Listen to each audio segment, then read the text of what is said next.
अब हम लोग आज पढ़ने जा रहे हैं ओमिट एक वेबसाइट को बनाएंगे और इसे रिस्पॉन्सिव भी करते हुए चलेंगे। ठीक है, तो हम लोग क्या करते हैं, अब अपने उस फोल्डर को ओपन कर लेते हैं।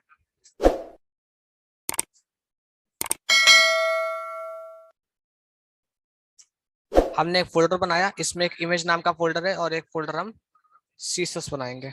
ठीक है, और इसे हम क्या करते हैं, अपने कोड एडिटर पे ओपन कर लेते हैं।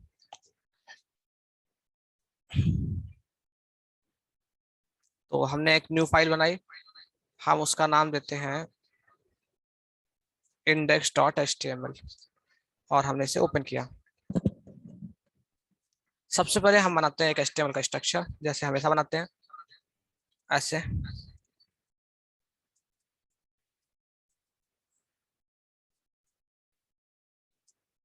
ठीक है, फिर हमने इसे टाइटल दे दिया ओमिटेक, और अपने इस वेबसाइट को एक बार फिर से देखते हैं। तो सबसे पहले हम लोग क्या करेंगे, कुछ चीजें हम लोग समझ लेते हैं कि हम लोग क्या बनाने वाले हैं और कैसे बनाने वाले हैं।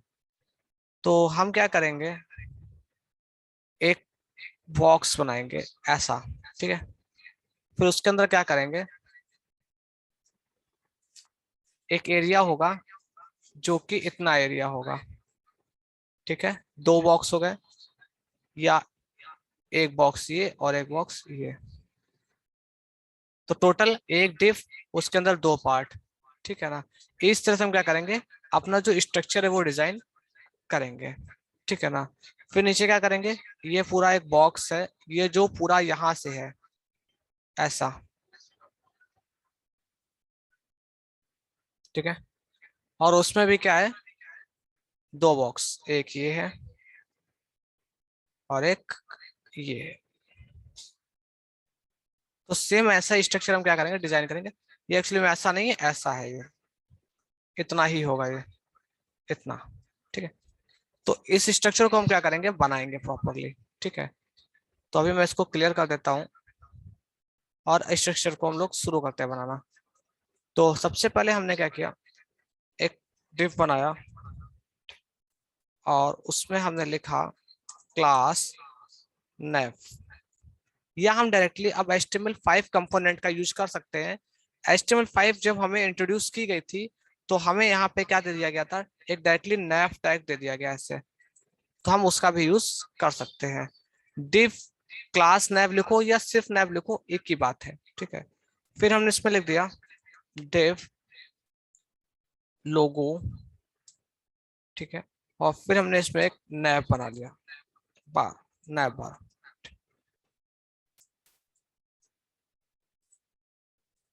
ऐसे। ठीक है, और हमने इसका क्या किया, आउटपुट देखने के लिए इस फाइल को ओपन कर लिया। तो अभी आउटपुट में कुछ भी नहीं आ रहा है, कोई दिक्कत नहीं, अभी आएगा। तो हमने क्या किया, सबसे पहले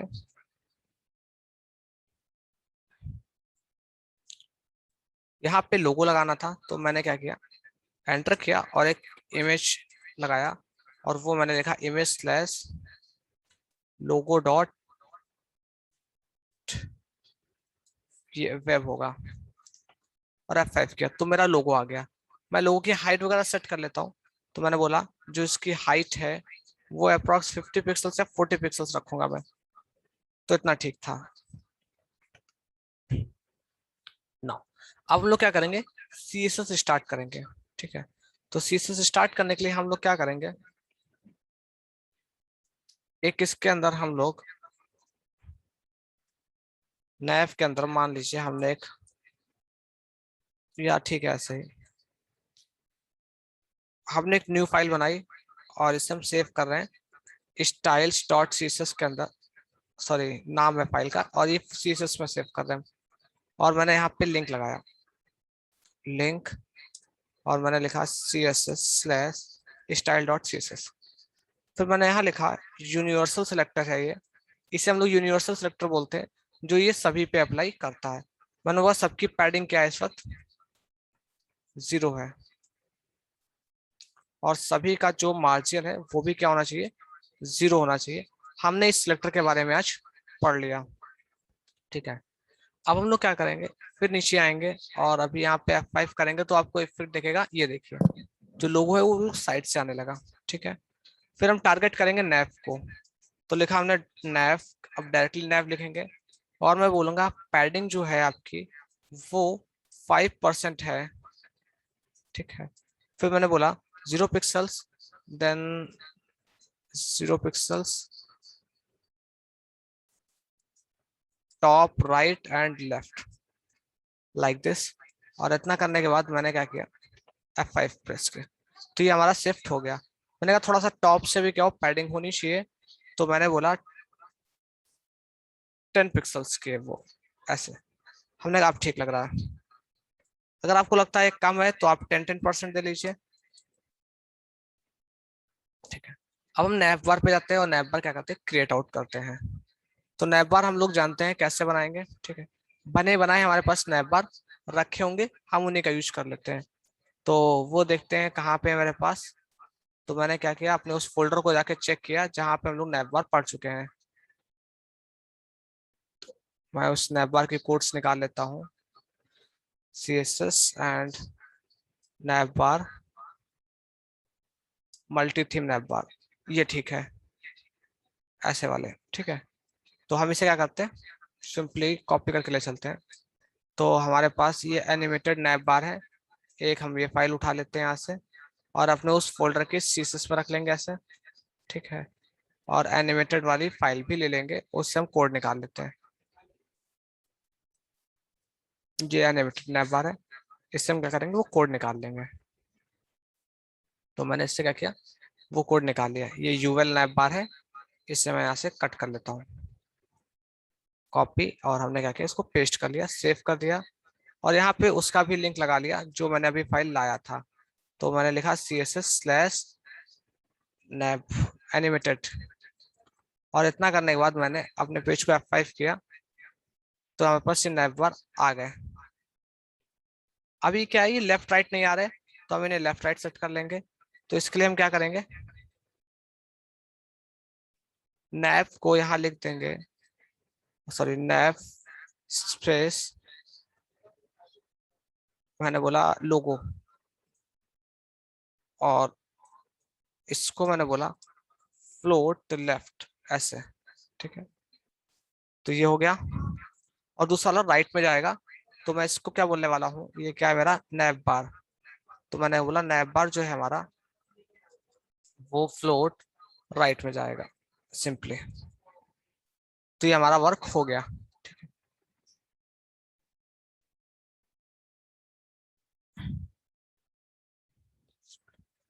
मेन्यू जितने बने हैं आप लोग बना लीजिएगा। थोड़ा इसका यूआई और चेंज करना है, तो यूआई चेंज करने के लिए हम क्या करते हैं, यूआई नहीं फॉन्ट चेंज करने हैं, ज्यादा कुछ नहीं। तो मैं इसमें सबसे पहले ऊपर चेंज करता हूँ, और मैंने बोला फॉन्ट पेज जो है आपका, फैमिली सॉरी, वो आपकी एरियल होनी चाहिए आपसे। तो ये हो गया, अच्छा लग रहा हो तो ठीक, वरना कोई और फॉन्ट, रोबोटो। हमने कहा हाँ ठीक है, रोबोटो अच्छा लग रहा, ठीक है। तो ये हमारा बन गया, ठीक। और जिसमें जिसमें हमारा क्या हो,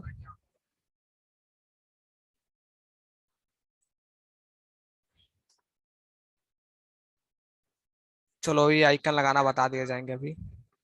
तो ये हमारा वर्क प्रॉपर कर रहा है, ठीक है। इसका मेन्यू देखते कैसे है, ऐसा है तो चाहो तो ऐसा ही बना लेना, डिजाइन कर लेना अपने अकॉर्डिंग से। मेरे पास जो बना है मैंने वो यूज कर ले रहा हूँ।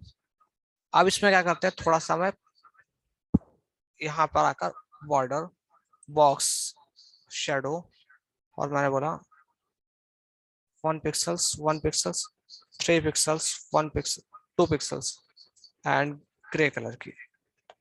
तो आ गई। अभी क्या है, फ्लोट यूज हुए हैं, इस वजह से वो डेटा ओवरफ्लो हुआ है। तो मैं ओवरफ्लो लगाऊंगा और इसको क्या बोलूंगा, हिडन। तो ये प्रॉपर हो गया, ठीक है। बॉटम पे थोड़ा सा मार्जिन होना चाहिए था, तो 10 पिक्सल्स लिख दिया। अभी सब कुछ प्रॉपर आ रहा है, ठीक है।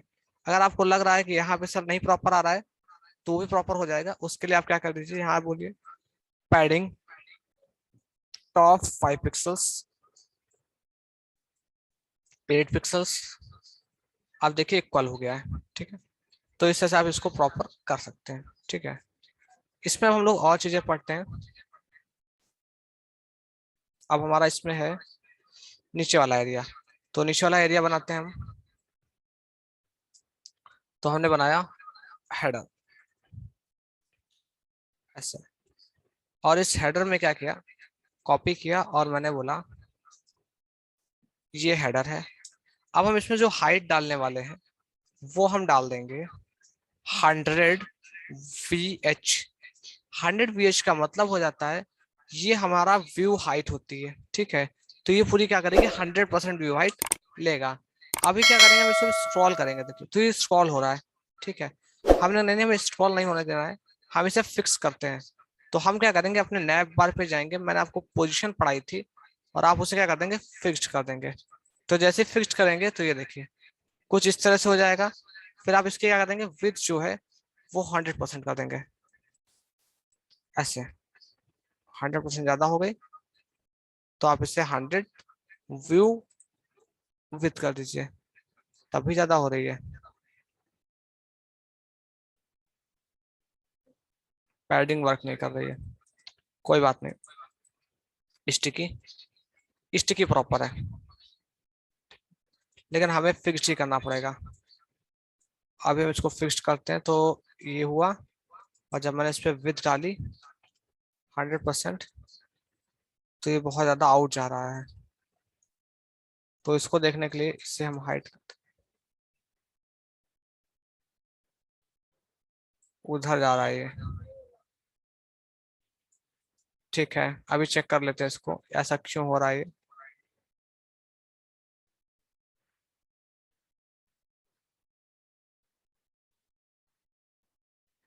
कोई दिक्कत नहीं। मैंने उस दिन आप लोग को एक बॉक्स साइजिंग के बारे में बता रहा था, इससे हम यहाँ पे लिख देंगे बॉर्डर बॉक्स। अभी ये सही हो गया, क्या है बाद में देख लेंगे इसको, अभी आपको ये लगाना है, ठीक है। इसके बाद क्या करेंगे, हम इसमें बैकग्राउंड में एक इमेज लगाएंगे, बैकग्राउंड, और यहाँ पे URL, और हम यहाँ पे लिखेंगे इमेज स्लैश, पहले डबल कोट्स, ये आप डबल डॉट स्लैश लगाने से एक फोल्डर बाहर आते हैं हम लोग। फिर हमने इमेज लिया और मैंने इसमें लिया इंट्रो BG, तो बैकग्राउंड पे इमेज आ गई। अभी हम क्या करेंगे, नैप बार पे व्हाइट कलर डाल देंगे, तो ये हमारा नैप है। और यहाँ पे हम लिखेंगे बैकग्राउंड व्हाइट ऐसे, तो ये हमें आ गया। अब हम क्या करेंगे, पॉड बैकग्राउंड में ही एक हमारी बैकग्राउंड साइजिंग होती है, और इसे हम लिख देंगे कवर। तो ये हमारा इस तरह से आ गया। तो जैसे मेरे वेब पेज पे है, वैसे समथिंग कुछ आ रहा है, ठीक है। थोड़ी सी इसकी हाइट कम कर लेते हैं, 90 व्यू हाइट कर लेते हैं, ठीक है। और इससे हम क्या करते हैं, कवर कर रखा है हमने, तो ये कवर ही रहेगा।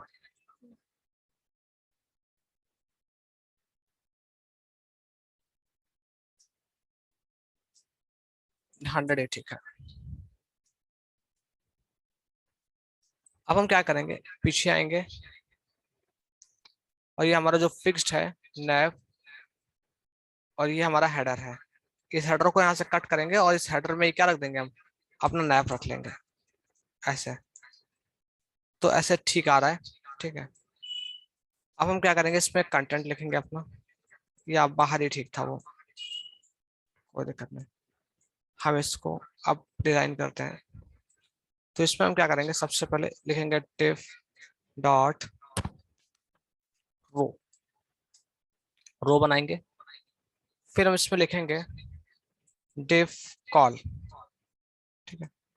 और इसमें एक और कॉलम बनाएंगे ऐसे। देखिए जो क्लासेस के नेम है वो थोड़ा ऐसे कॉमन रखिएगा, जिससे आप क्या कर सके, आगे भी यूज कर सके। मैंने इसको एक रो बना लिया, और उसमें क्या किया, कॉलम ब्रेक की, ठीक है। और मैंने यहाँ पे बोला ऐसे रो 2, ठीक है। तो रो 2 क्या है ये देख लेंगे, और कॉल्स क्या है उसके अंदर वो भी देख लेंगे, ठीक है। इतना करने के बाद मैंने इसको F5 किया, और इसमें कुछ लिखा, जो लिखा गया था मैं ऐसे ऐसे कॉपी कर लेता हूँ, और मैं सेम वैसे यहाँ पे लिख देता हूँ। फिर मैंने यहाँ पे BR टैग लगा लिया, कॉपी, और ये एक अलग तरह से लिखा गया है, तो मैंने इसे भी क्या किया, स्पैन नाम का एक टैग होता है उसमें पैक कर दिया इसे। इससे क्या होगा अभी बताते हैं।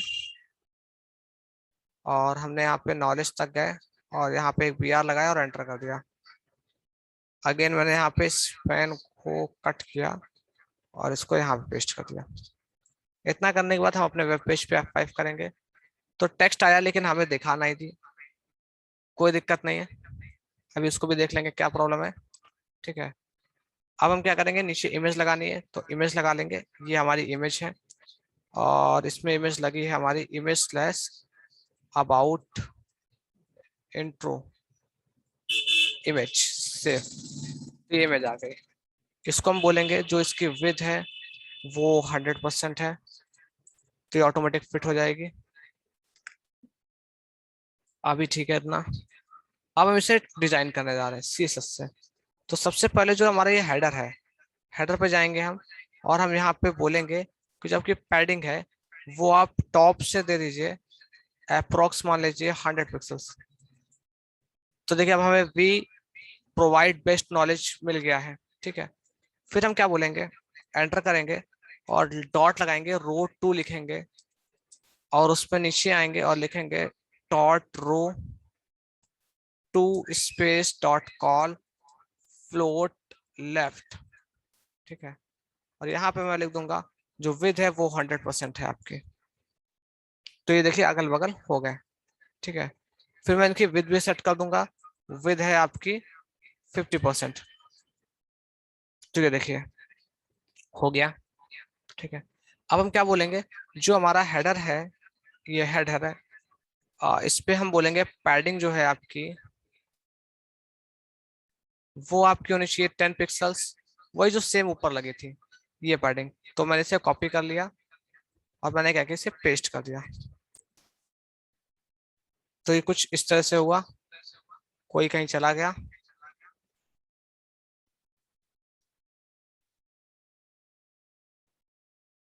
एक मिनट, कौन कहाँ भाग गया, ये क्या लिख दिया, सॉरी, यहाँ पे 10 हटाना है। अभी ठीक है, ये देखें अभी क्या हो गया, प्रॉपर आ गया। जैसे मैंने रो बोला तो प्रॉपर आ गया। अब आप पैडिंग चाहो तो यहाँ रो पे दे दो या हेडर पे दे दो, एक ही बात है। हमने कह दिया यहाँ देना चाहते हैं हम, और टॉप से 100 आना चाहिए। ये देखिए, तो भी क्या है, सेम रिजल्ट है। अब हम क्या करेंगे, डेकोरेट कर लेंगे किसको, इसको हम रख देंगे H1 में, ऐसे H1। और हमने क्या किया, सिंपली ऐसे कॉपी किया और यहाँ पे H1 को भी कोड कर दिया। तो हमने लिखा हेडर H1, और हेडर H1 हमारा पहले उसका कलर जो है वो व्हाइट होना चाहिए। तो मैंने लिखा कलर और उसका लिखा मैंने व्हाइट, व्हाइट हो गया। फॉन्ट साइज जो है उसका वो मान लीजिए अप्रोक्स 100 पिक्सल्स है, ज्यादा हो गया, 60 पिक्सल्स में भी सही होगा। इतना ठीक है, मैंने कहा इतना ठीक है। 50, हमने 50 भी ठीक ही है। फॉन्ट वेट, तो मैंने बोला पहले तो फॉन्ट फैमिली चेंज करो, इसकी लिखो एरियल ब्लैक।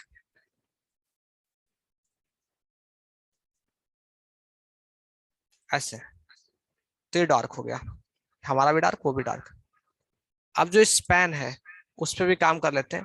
वो स्पैन क्या है मेरा, तो मैंने लिखा है यहाँ पर, इसे कॉपी किया और यहाँ पे स्पेस स्पैन, और मैंने उससे भी बोला आपकी फॉन्ट फैमिली क्या होनी चाहिए, यही होनी चाहिए। और टेक्स्ट डेकोरेशन जो है वो अंडरलाइन होनी चाहिए। ठीक है, F5, तो ये हो गया। हमने कहा भी ठीक लग रहा है, कोई दिक्कत नहीं। यहाँ पे आए, यहाँ पे भी ठीक लग रहा है। अब हम क्या करेंगे, थोड़ा सा मार्जिन और देंगे हेडर को। हमने 100 दिया है, इसे और बढ़ाना पड़ेगा, अप्रोक्स 150, 200। अब ठीक लग रहा है, हमने, हाँ अभी ठीक लग रहा है। नेक्स्ट साइज को थोड़ा सा छोटा, 48 पिक्सल्स, 45। हाँ ठीक है। नेक्स्ट क्या है, कलर चेंज है, तो कलर चेंज कर लीजिए। तो हमने लिखा कलर और यहाँ पे लिख दिया एक्वा, और इस पे कलर सेट कर लेते हैं ब्लू, ऐसे। तो चेंज, ये बन गया। अब नीचे बची बटन हमारी, तो बटन भी लगा लेते हैं। यहाँ पे गए और हमने भी लगाया एक बटन, तो हमने इसको एक डिव बनाया और उस पर हमने लिखा बटन। और कौन सा बटन है? Free course. और एक हमारा है अबाउट ई लर्निंग। अब बटन को भी फटाफट डिजाइन कर लेते हैं। तो हमने लिखा बटन और मैंने बोला कि जो उसका बॉर्डर रेडियस है वो होना चाहिए 100 पिक्सल्स। पैडिंग जो है उसकी वो मान लीजिए टॉप से इतने और राइट से 20 पिक्सल्स। ठीक है, इतना लिखने के बाद मैंने इसको F5 किया तो भी बटन आ गया मेरा। कम लग रहा हो तो और कर लीजिए, इसको 30 और इसको 15। अब ठीक लग रहा है, मैंने कहा ठीक है। अब 40, अभी भी ठीक है।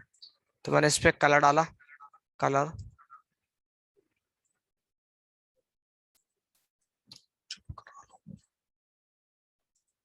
कलर जो हमारा है वाइट। इतना करने के बाद मैंने सेव किया और F5 किया। ये बैकग्राउंड लिखना था मुझे।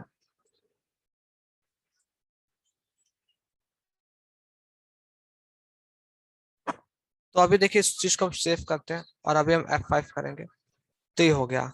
अब इस पे बॉर्डर क्या है उसे भी रिमूव कर देंगे, जो हमारा बॉर्डर है।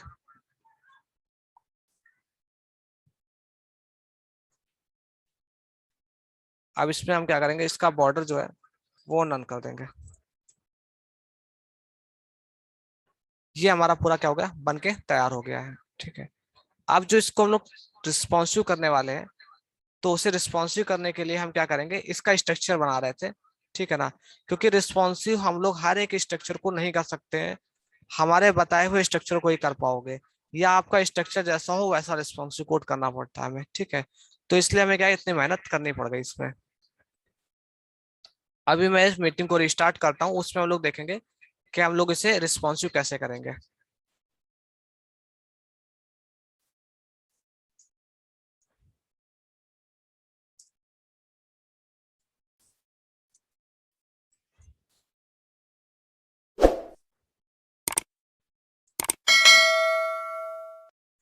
मैं क्लास को रिस्टार्ट कर रहा हूँ, आप लोग ज्वाइन करो।